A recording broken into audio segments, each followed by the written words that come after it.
दोस्तों, आज से एक नई सीरीज शुरू करने जा रहे हैं। जिम कॉर्बेट की बुक है माई इंडिया। ये बुक रूपा पब्लिकेशन इंडिया प्राइवेट लिमिटेड ने पब्लिश की है। इस बुक की पहली स्टोरी है the queen of the village. अब जिम कॉर्बेट बोलते हैं कि मेरे साथ आइए और वो गांव देखिए जो नैनीताल की चीना पीक है। वहां से देखने पे बर्ड आई व्यू आता है। जिस गांव का, मैं उस गांव के बारे में बात कर रहा हूं। उस पहाड़ी के साथ में जो पैरेलल लाइंस दिखती हैं, वो उस गांव के सीढ़ीदार खेत हैं, टेरेस्ड फील्ड्स। कहीं कहीं पे ये खेत 10 फीट चौड़े होते हैं और उसकी मिट्टी रोकने के लिए एक पत्थर की दीवार बनाई जाती है। वो दीवार होती है 30 फीट ऊंची। उसे लोकल लैंग्वेज में पुश्ता बोलते हैं। ऐसे खेतों में जुताई करना बहुत ही खतरनाक काम है, क्योंकि एक तरफ 30 फीट ऊंची पत्थर की दीवार है, गिर सकती है कभी, और एक तरफ गहराई है जहां आप खुद गिर सकते हो। ऐसे खेतों में जुताई हल से होती है, बैलों के द्वारा, और इन खेतों को बनाया होता है मेहनत कश इंसानों ने। और जहां ये रहते हैं उनकी छतें स्लेट वाले पत्थर की बनी होती हैं। अब इस गांव के लोग जिम कॉर्बेट को जानते थे। उन्होंने एक टेलीग्राम भिजवाया और बाद में एक हरकारा यानी डाक रनर उसको लेके जिम कॉर्बेट के पास आया। वो रनर वो खबर लेके आया मोका में घाट पे, जहां जिम कॉर्बेट एक मैन ईटर से निपट रहे थे। अब जिस घटना के लिए ये टेलीग्राम भेजा गया था, वो घटना दिन दहाड़े हुई थी। एक औरत और उनकी 12 साल की बेटी खेत में गेहूं बो रहे थे। तभी अचानक सामने आ गया टाइगर। अब जैसे ही बेटी मां की तरफ भागी अपनी सुरक्षा के लिए, टाइगर ने उसे बीच में ही पकड़ लिया। उसके सर को धड़ से अलग कर दिया और हवा में ही उसका शरीर पकड़ लिया और सिर गिरा मां के पैरों के पास। टेलीग्राम के पहुंचने में उस समय पे काफी टाइम लगता था, और जहां पर जिम कॉर्बेट थे वहां से उन्हें हजारों किलोमीटर की दूरी तय करनी थी, ट्रेन से, बस से, बाद में पैदल। तो घटना होने के बाद जिम कॉर्बेट जब तक पहुंचे 1 हफ्ते का समय बीत चुका था, और टाइगर ने इस दौरान एक और इंसान को मार दिया था। इस समय विक्टिम एक औरत थी जो अपने पति और बच्चों के साथ रहती थी अपने घर में, जो उसका पुश्तैनी घर था। और वो नैनीताल वाले घर, जो कि जिम कॉर्बेट का था, उसके पड़ोस में भी काफी साल रही थी। ये औरत घास काट रही थी, साथ में गांव की और भी महिलाएं थीं। तभी आ गया टाइगर और उसे मार डाला और उठा के ले गया सारी महिलाओं के सामने ही। अब महिलाएं चिल्लाते हुए नैनीताल की तरफ भागी और गांव के पुरुषों ने इकट्ठा होके बहादुरी के साथ टाइगर को भगा दिया और बॉडी रिकवर कर ली। अब भारतीयों को पूरा विश्वास था कि जिम कॉर्बेट को टेलीग्राम मिलेगा तो वो आएंगे। तो उन्होंने उस बॉडी का अंतिम संस्कार नहीं किया। उसे एक कंबल में लपेट के एक ऊंचे पेड़ की डाल पर बांध दिया ताकि टाइगर वहां ना पहुंच सके। टाइगर ये सारी घटनाएं छुपकर देख रहा था, क्योंकि टाइगर की सूंघने की शक्ति इतनी ज्यादा नहीं है कि पेड़ पे ऊंची टंगी हुई बॉडी को जमीन के नीचे से सूंघ ले। लेकिन टाइगर को मालूम था कि ये बॉडी उस पेड़ के ऊपर है, यानी कि उसने इसे देखा था। अब उस महिला का पति जिम कॉर्बेट की बहन मैगी के पास आया और घटना का ब्यौरा दिया। इनकी बहन मैगी ने कुछ आदमी भेजे कि वहां पर मचान बना दो। मचान बनाने का सामान वहां पर पहुंचा दिया गया। लेकिन जब वहां पर जिम कॉर्बेट के साथी पहुंचे तो देखा टाइगर पेड़ पर चढ़ गया था, कंबल में छेद किया और बॉडी को खींच के ले गया। गांव के लोगों ने, जिस दिन जिम कॉर्बेट के आने की उम्मीद थी, उस दिन सारी तैयारियां कर ली गई थी। मचान का सामान इकट्ठा था और जिम कॉर्बेट के साथी पहुंच गए थे।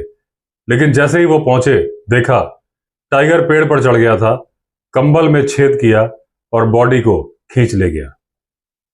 लेकिन फिर गांव वालों ने हिम्मत दिखाई, उस घसीटने के निशानों का पीछा किया।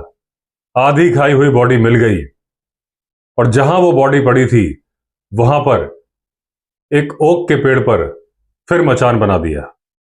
जब तक ये कार्रवाई चल रही थी तभी एक स्पोर्ट्समैन, दोस्तों जिम कॉर्बेट और दूसरे राइटर स्पोर्ट्समैन शिकारियों को भी बोलते थे, क्योंकि उस टाइम पर शिकार खेलना एक खेल माना जाता था, बिग गेम। तो एक स्पोर्ट्समैन वहां पर आ गए और जब उन्होंने तैयारियां देखी तो जिम कॉर्बेट के साथियों को बोला कि वो जिम कॉर्बेट के दोस्त हैं, तुम लोग चले जाओ, मैं इस मचान पर बैठूंगा। जब उनके साथी नैनीताल वापस आ गए जिम कॉर्बेट को खबर देने के लिए, और तब तक जिम कॉर्बेट आ भी चुके थे, वो स्पोर्ट्समैन, उसका गन बेरर और उसका लंच लाने वाला तीनों बैठे मचान पर। उस दिन कोई चंद्रमा नहीं था, अंधेरी रात थी। उस शिकारी के गनर ने उससे पूछा कि टाइगर लेके चला गया शिकार को, आपने गोली क्यों नहीं मारी? शिकारी ने बोला, टाइगर आया ही कहां है? और वो देखने के लिए शिकारी ने लालटेन जलाई और लालटेन को नीचे लटकाकर देखने की कोशिश करी कि क्या नीचे टाइगर है। उसके हाथ से लालटेन छूट गई। नीचे मिट्टी का तेल गिरा और मई का महीना था। नीचे थी सूखी घास। पूरे में आग लग गई। अब बहुत ही साहस दिखाते हुए वो शिकारी नीचे उतरा और अपने कोट से आग बुझाने की कोशिश करने लगा। घास थी कि जलती ही जा रही थी। तभी अचानक शिकारी को याद आया कि नीचे तो मैन ईटर है। उसने अपना कोट छोड़ा और जल्दी से मचान के ऊपर चढ़ गया। अब जलती हुई आग की रोशनी में शिकारी ने देखा था कि शिकार तो चला गया था, यानी गनर सही बोल रहा था। लेकिन अब शिकारी का इंटरेस्ट उस शिकार में नहीं था, उसका इंटरेस्ट था अपनी जान बचाने में। उसे अपनी जान बचानी थी मैन ईटर से और गवर्नमेंट से, क्योंकि सरकारी जंगल में उसकी गलती से आग लग गई थी। और मई के महीने में तेज हवा चलती है, आग बढ़ती ही जा रही थी। 8 घंटे तक आग जली और उसके बाद ईश्वर कृपा से बारिश आ गई। लेकिन तब तक कई मील का जंगल जल चुका था। अब उस शिकारी का ये पहला आमना सामना था मैन ईटर से, और जिसमें वो आग में भुनते भुनते बचा।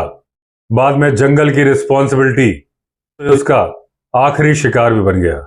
इसके बाद उसने कभी सोचा भी नहीं कि मैं शेर का शिकार करूंगा।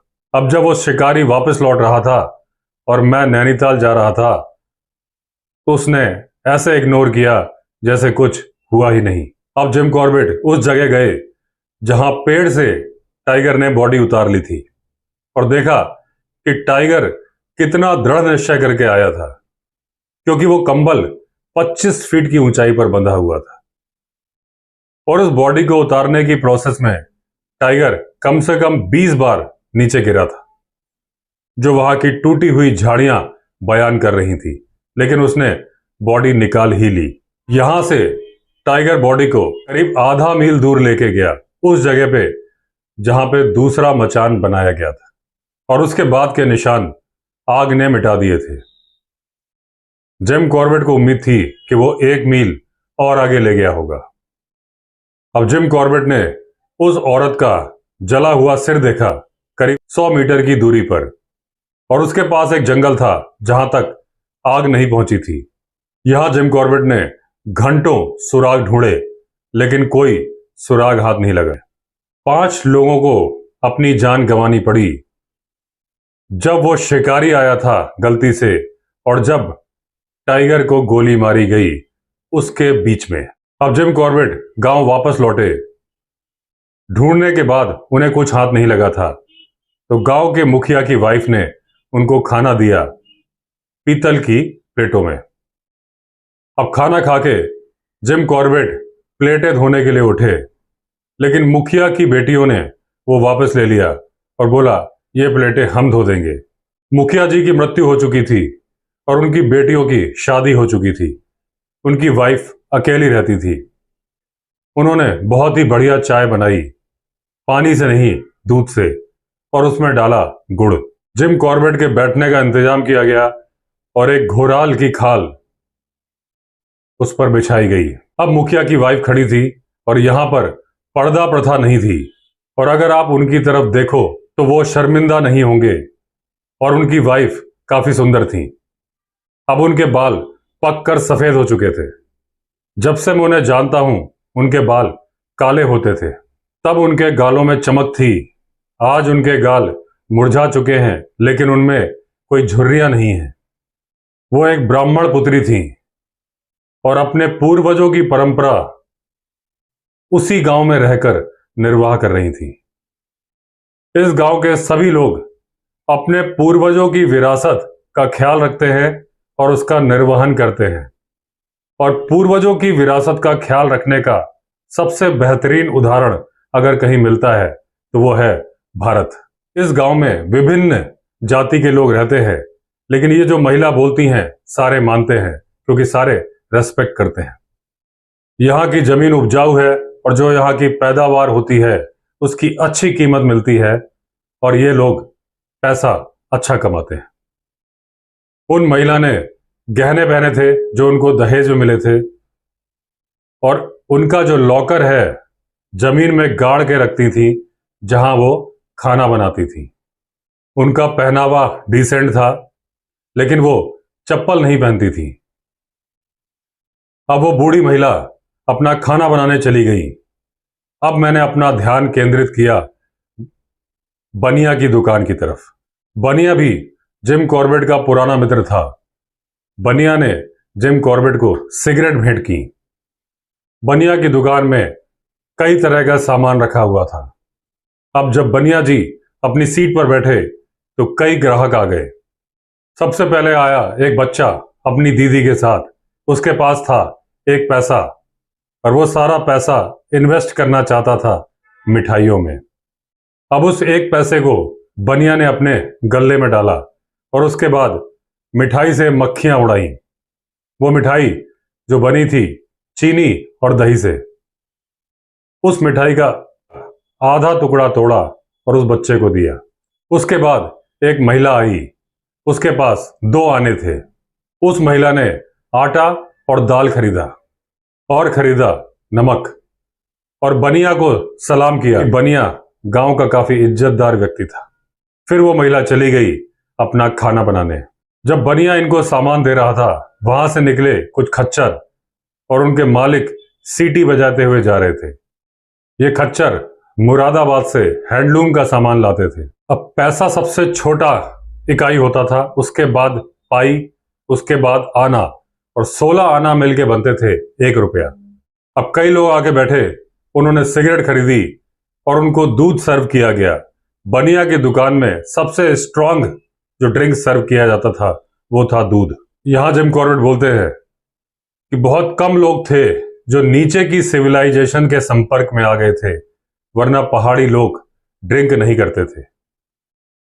और ड्रिंक करना महिलाओं में भारत में बिल्कुल भी नहीं प्रचलित था। गांव में कोई न्यूज़पेपर नहीं आता था, और गांव के लोगों को जो खबर मिलती थी, जब कोई नैनीताल जाता था वहां से खबर लेके आता था और गांव में सूचना मिलती थी। अब वो जो बूढ़ी महिला चाय बना रही थी बन के तैयार थी। अब उन्होंने जो मेटल का कप दिया था उसको संभाल के पकड़ना होता था, क्योंकि अगर आपने ढंग से नहीं पकड़ा तो आपके हाथ की चमड़ी जल जाएगी, वो इतना गर्म होता था। सबकी निगाहें जिम कॉर्बेट के ऊपर थी, और जिम कॉर्बेट को यह पता था कि इनको जो चाय दी गई है इसकी इनको एक एक बूंद पीनी है, क्योंकि अगर आपने थोड़ा सा भी छोड़ दिया तो यह माना जाएगा कि ये चाय आपको पसंद नहीं आई है। दूसरा कोई होता तो बनिया की सिगरेट और उस ब्राह्मण लेडी की चाय का पैसा देने की कोशिश करता, लेकिन मैं ये गलती कभी नहीं करूंगा, क्योंकि मुझे पता है मैं ऐसा बोलूंगा तो वो इसे अपना अपमान समझेंगे। उन्होंने प्यार से, इज्जत से मुझे दिया था, और उसी इज्जत के साथ मैंने उसको लिया था। अब मैं उस गांव से वापस लौट चला। इसी तरह के कई गांव थे उस इलाके में, और ये गांव नजर आते हैं चीना पीक से, जहां मैंने अपना बहुत समय बिताया है और जिस रेस्पेक्ट के साथ उन्होंने मेरा स्वागत किया था और जिस रेस्पेक्ट के साथ मैंने वादा किया था कि मैं वापस आऊंगा, उसके बारे में बताया नहीं जा सकता, सिर्फ समझा जा सकता है। दोस्तों, माई इंडिया बुक का पहला चैप्टर खत्म हुआ, अगला चैप्टर होगा कुंवर सिंह। दोस्तों, अगर आपने चैनल सब्सक्राइब नहीं किया है तो चैनल सब्सक्राइब कर लीजिए। चलिए फिर मिलते हैं अगले वीडियो में, तब तक के लिए all the best. Vande Mataram.